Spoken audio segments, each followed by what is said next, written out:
Turning now to the latest developments out of Florida. Federal investigators say the man who opened fire at the Fort Lauderdale airport had a history of mental health issues.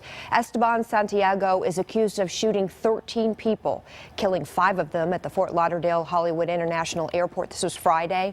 Police say the 26-year-old Iraq War veteran visited an FBI office in Alaska. There, he told agents he was hearing voices in his head, forcing him to watch ISIS videos.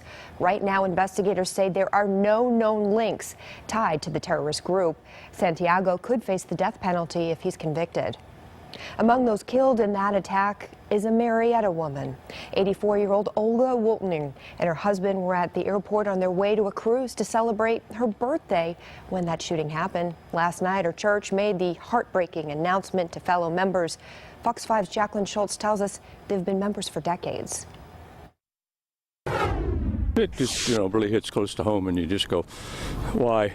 At Saturday night Mass, members of Transfiguration Catholic Church received the tragic news and offered prayers for longtime parishioner, 84-year-old Olga Woltering, and her husband, Ralph. But our prayers are with them, and we'll pull together for them. Even though the roads are frozen and it was difficult for people to come to Mass, still, they came to this Mass because Olga normally came to the 5 p.m. Mass. Father Fernando Molina Restrepo says hearts were heavy as many learned Olga Woltering, a parishioner since 1978, had been killed Friday as a gunman opened fire in Terminal 2 of the busy Fort Lauderdale airport.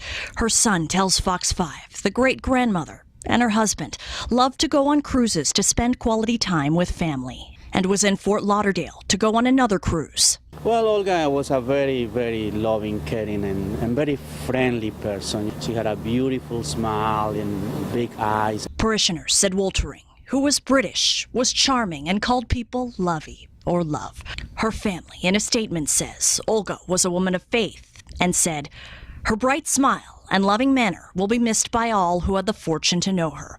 She rarely seemed to meet a stranger. Rather, she had a smile or a hug for all. She was a blessing in the lives of family and friends. Parishioners hope to support Olga's family in their time of need. You have to know this church. They rally around people like you can't believe. I'm Jacqueline Schultz for Good Day Atlanta.